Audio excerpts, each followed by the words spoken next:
दोस्तों नमस्कार। आज फिर मैं हाजिर हूँ एक और सच्ची घटना के साथ।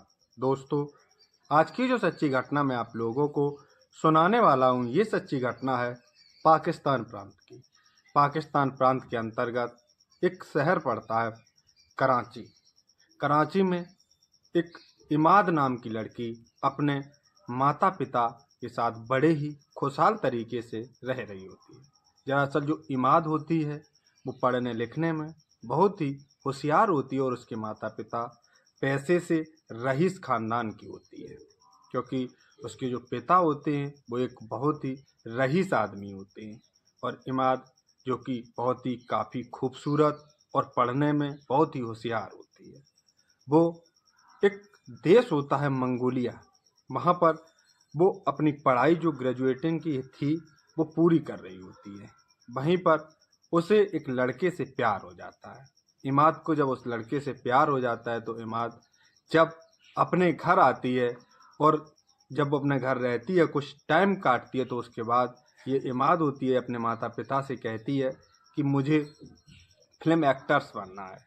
लेकिन उसके माता पिता इसके लिए साफ इनकार कर देते हैं, क्योंकि जो इमाद होती है उसे शुरू से ही फिल्म एक्टर बनने का बहुत ही शौक था।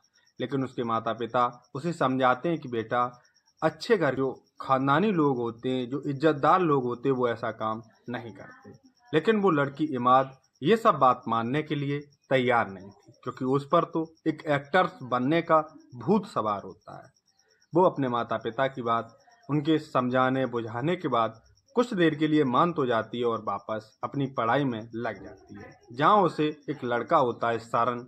उससे उसे प्यार हो जाता है, जो मंगोलिया का ही रहने वाला था। इन दोनों को जब प्यार हो जाता है तो ये जो लड़की होती है इमाद, इन दोनों में अच्छी खासी दोस्ती और लव अफेयर शुरू हो जाता है। जिसके बाद ये जो इमाद होती है फिर से अपने घर आती है और अपनी माताजी यानी अपनी मम्मी को सारी बातें बताती है कि मुझे सरन नाम के लड़के से प्यार है और मैं उसी से शादी करूंगी। लेकिन उसकी माता उसे बहुत ही समझाती है कि बेटा, ऐसा नहीं हो सकता, तुम्हारे पिता इसके लिए कतई भी राजी नहीं होंगे।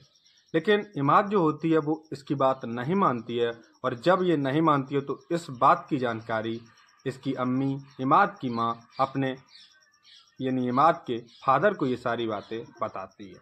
जब इसके पिताजी को ये सारी बातों की जानकारी मिलती है तो इसके पिता इस पर हाथ भी छोड़ देते और इल्लाते चिल्लाते हैं, जिससे अब जो इमाद होती है वो बहुत ही डर जाती है। इसलिए वो अब उस लड़के से संपर्क खत्म करना चाह रही थी, लेकिन उसका मन उसे छोड़ने का कतई भी नहीं करता है। लेकिन अपने माता पिता के दबाव के कारण वो उसे छोड़ना चाहती है। एक दिन जब ये दोनों फिर आपस में मिलते हैं तो जो इमाद होती है वो ये सारी बातें अपने उस आशिक यानी कि सरन को ये सारी बातें बताती है कि उसके माता पिता कभी भी उन दोनों का रिश्ता नहीं कर सकते हैं और वो इस रिश्ते के लिए कभी नहीं मानेंगे।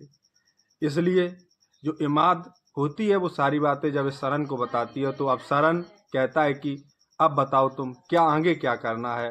अगर तुम्हारे माता पिता नहीं मानेंगे तो मैं बताता हूँ कि तुम मेरे साथ भाग चलो।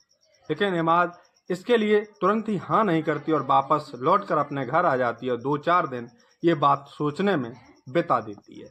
इधर तब तक ये जो सरन होता है, ये जो इमाद के सारे कागजी कार्रवाई, उसके शादी की और जो लिखा पढ़ी का काम होता है वो सारा कंप्लीट कर लेता है, क्योंकि वो इसे यहाँ से भगाकर अपने देश मंगोलिया ले जाना चाहता था। जब ये ले जाता है और इधर कागजी कार्रवाई तैयार हो जाती है तो एक दिन मौके का फायदा उठाकर ये दोनों इस शहर से गायब हो जाते हैं, यानी एक दूसरे के साथ भाग जाते हैं।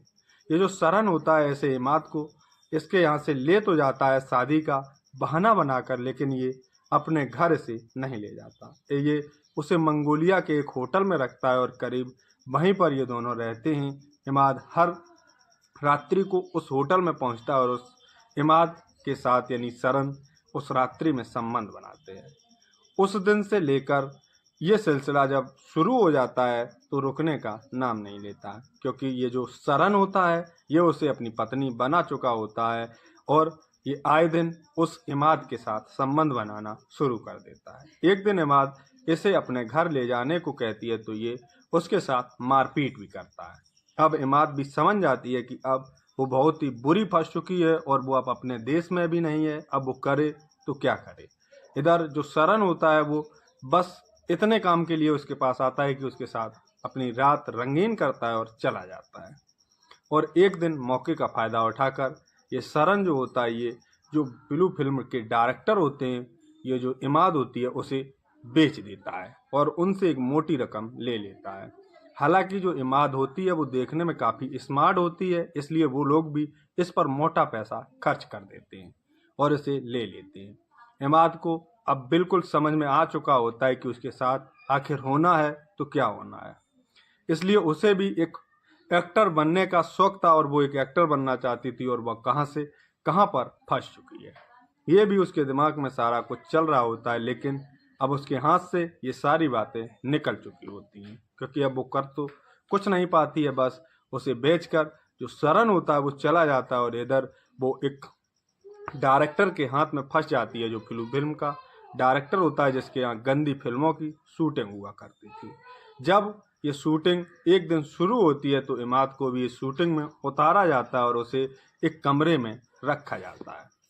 हालांकि ये इमाद जो होती है, जब उस कमरे में बैठती है तो दो काले हफ्सी जो मंगोलिया के ही होते हैं, जो काफ़ी तंगड़े होते हैं, वो दो उसके रूम में एंट्री मारते हैं तो इमाद चिल्लाना और चिल्लाना शुरू कर देती है, लेकिन उसकी माँ सुनने वाला कोई नहीं होता है। लेकिन जब ये इमाद ज़्यादा चिल्लाती है तो जो फिल्म का डायरेक्टर होता है वो तो उसे पता होता है कि फिल्म कैसे शूट होगी, क्या थोड़ा करना पड़ेगा, इसलिए वो ड्रिंक मंगाता है और इससे भी पिलवाता है और वो काले हफ्सी भी दोनों ड्रिंक पीते हैं।